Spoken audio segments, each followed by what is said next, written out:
नमस्कार, मैं आपकी दोस्त वंदना। आपका वाणी चैनल पर स्वागत है। यह मेरा एक प्रयास है आप सबको साहित्य से जोड़ने की और इस कथानक के परिदृश्य में आप सबको पहुंचाने की। इसके लिए आप हमसे जुड़िए और हमारे चैनल को लाइक शेयर सब्सक्राइब करें। तो फिर आज हम शुरू करते हैं प्रेमचंद जी का उपन्यास गबन। बरसात के दिन है, सावन का महीना। आकाश में सुनहरी घटाएं छाई हुई हैं।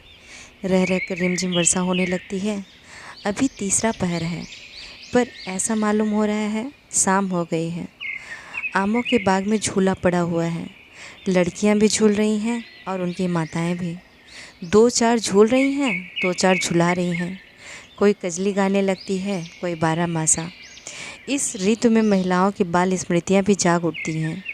ये फुहारें मानो चिंताओं को हृदय से भी धो डालती हैं, मानो मुरझाए हुए मन को भी हरा कर देती हैं। सबके दिल उमंगों से भरे हुए हैं। धानी साड़ियों ने प्रकृति की हरियाली से नाता जोड़ा है। इसी समय एक बिसाती आकर झूले के पास खड़ा हो गया। उसे देखते ही झूला बंद हो गया। छोटी बड़ी सबों ने आकर उसे घेर लिया। बिसाती ने अपना संदूक खोला और चमकती दमकती चीज़ें निकाल कर दिखाने लगा।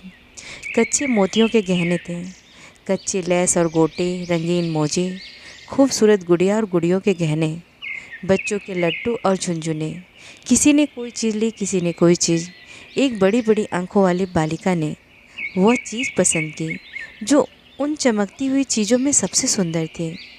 वह फिरोजी रंग का एक चंद्रहार था। माँ से बोली, अम्मा मैं यह हार लूँगी। माँ ने बिसाती से पूछा, बाबा यह हार कितने का है? बिसाती ने हार को रुमाल से पोंछते हुए कहा, खरीद तो 20 आने की है मालकिन, जो चाहे दे दें। माता ने कहा, यह तो बड़ा महंगा है, 4 दिन में इसकी चमक दमक जाती रहेगी। बिसाती ने मार्मिक भाव से सिर हिलाकर कहा, बहू जी 4 दिन में तो बिटिया को असली चंद्रहार मिल जाएगा। माता के हृदय पर इन सहृदयता से भरे हुए शब्दों ने चोट की। वह हार ले लिया गया। बालिका के आनंद की सीमा न थी। शायद हीरो के हार से भी उसे इतना आनंद न होता। उसे पहनकर वह सारे गांव में नाचती फिरे। उसके पास जो बाल संपत्ति थी उसमें सबसे मूल्यवान, सबसे प्रिय यही पिल्लौर का हार था। लड़की का नाम जालपा था, माता का नाम मानकी। महाशय दीनदयाल प्रयाग के एक छोटे से गांव में रहते थे। वह किसान न थे पर खेती करते थे। वह जमींदार न थे पर जमींदारी करते थे। थानेदार न थे पर थानेदारी करते थे। वह थे जमींदार के मुख्तार। गांव पर उन्हीं की धाक थी। उनके पास 4 चपरासी थे, एक घोड़ा, कई गाय भैंसें। वेतन कुल मिलाकर 5 रुपये पाते थे, जो उनके तंबाकू के खर्च को भी काफ़ी न होता था। उनकी आय के और कौन से मार्ग थे यह कौन जानता है। जालपा उन्हीं महाशय दीनदयाल की लड़की थी।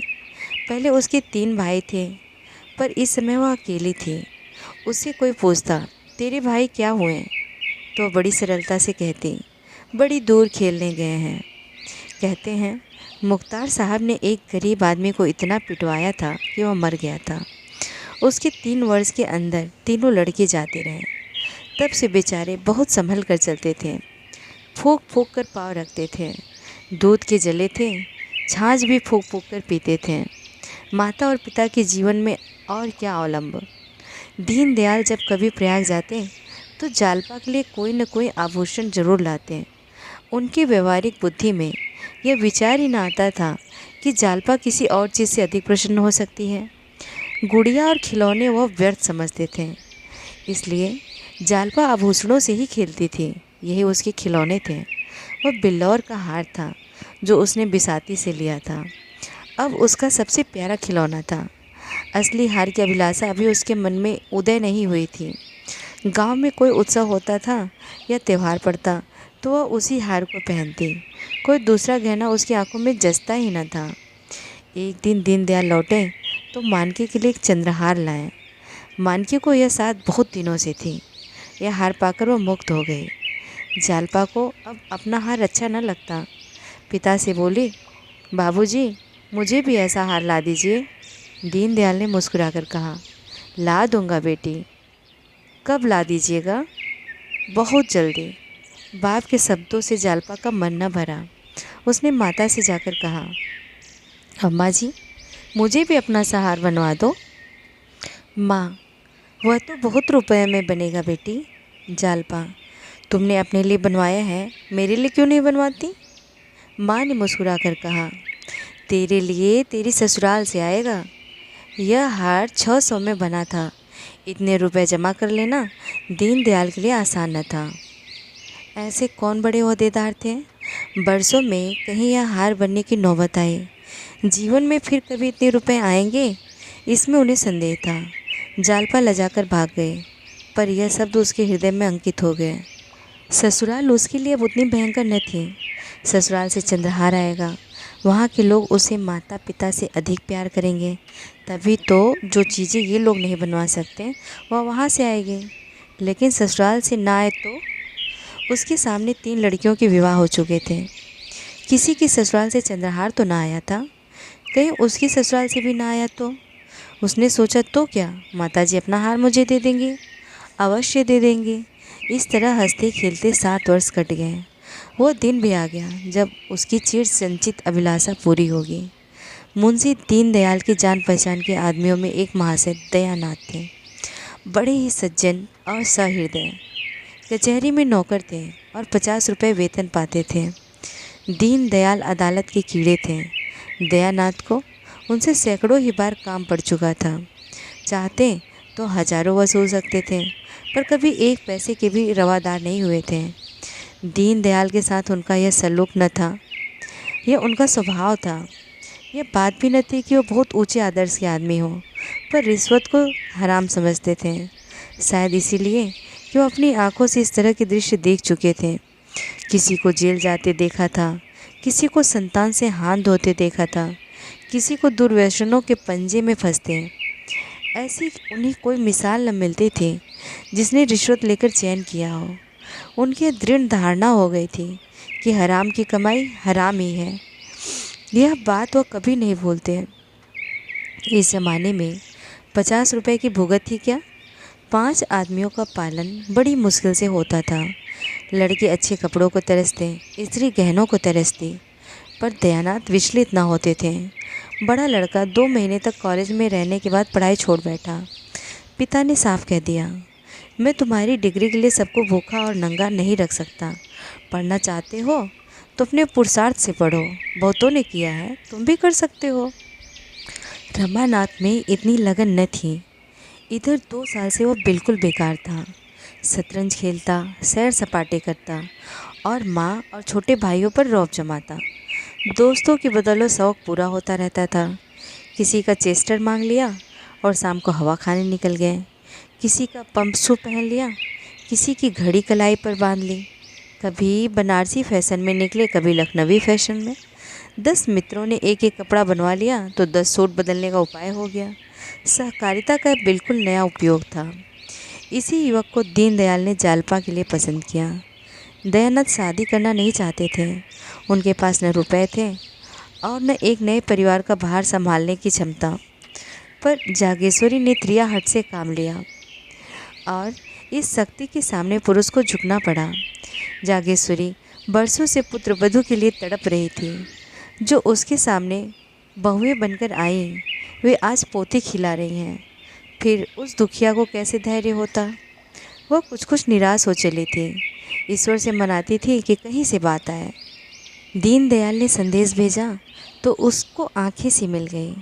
अगर कहीं यह शिकार हाथ से निकल गया तो फिर न जाने कितने दिनों और राह देखनी पड़े। कोई यहाँ क्यों आने लगा? न धनी है न जायदाद। लड़के पर कौन रिश्ता है? लोग तो धन देखते हैं। इसलिए उसने इस अवसर पर सारी शक्ति लगा दी और उसकी विजय हुई। दयानाथ ने कहा, भाई तुम जानो, तुम्हारा काम जाने, मुझ में समाई नहीं है। जो आदमी अपने पेट की फिक्र नहीं कर सकता उसका विवाह करना तो मुझे तो अधर्म सा मालूम होता है। फिर रुपए की भी तो फिक्र है। 1000 तो टीम टाम के लिए चाहिए, जोड़े और गहनों के लिए अलग से। कानों पर हाथ रखकर, ना बाबा, यह बोझ मेरे मान का नहीं। जागेश्वरी पर इन दलीलों का कोई असर न हुआ। बोली, वो भी तो कुछ देगा, मैं उससे मांगने तो जाऊंगा नहीं। तुम्हारे मांगने की ज़रूरत ही न पड़ेगी, वह खुद ही देंगे। लड़की के ब्याह में पैसे का मुँह कौन नहीं देखता। दीनदयाल पोढ़े आदमी है और फिर यही एक संतान है, बचा कर रखेंगे तो किसके लिए। दयानाथ को अब कोई बात न सूझी, केवल यही कहा, वह चाहे लाख दे दें चाहे एक न दें, मैं न कहूँगा कि दो, न कहूँगा कि मत दो। कर्ज मैं लेना नहीं चाहता, और लूँ तो दूंगा किसके घर से। जागेश्वरी ने इस बाधा को मानो हवा में उड़ाकर कहा, मुझे तो विश्वास है कि वो टीके में 1,000 से कम न देंगे। तुम्हारी टीम टाम के लिए इतना बहुत है। गहनों का प्रबंध भी किसी शराब से कर लेना। टीके में 1,000 देंगे तो क्या द्वार पर 1,000 भी ना देंगे। वही रुपए शराब को दे देना, 200-400 बाकी रहे वह धीरे धीरे चुक जाएंगे। बच्चों के लिए कोई न कोई द्वार खुलेगा ही। दयानाथ ने उपेक्षा भाव से कहा, खुल चुका। जिसे शतरंज और सैर सपाटे से फुर्सत न मिले उसे सभी द्वार बंद मिलेंगे। जागेश्वरी को अपने विवाह की याद आई। दयानाथ भी तो गुलछर्रे उड़ाते थे, लेकिन उसके आते ही उन्हें 4 पैसे कमाने की फिक्र कैसे सिर पर सवार हो गई थी। साल भर भी न बीतने पाया था कि नौकर हो गए। बोली, बहू आ जाएगी तो उसकी आंखें भी खुल जाएगी, देख लेना। अपनी बात याद करो, जब तक गले में जुआ नहीं पड़ा है तभी तक कुलेले हैं। जुआ पड़ा और सारा नशा हिरन हुआ। निकम्मों को राह पर लाने का इससे बढ़कर और कोई उपाय नहीं। जब दयानाथ परास्त हो जाते थे तो अखबार पढ़ने लगते थे। अपनी हार को छिपाने का उनके पास यही संकेत था।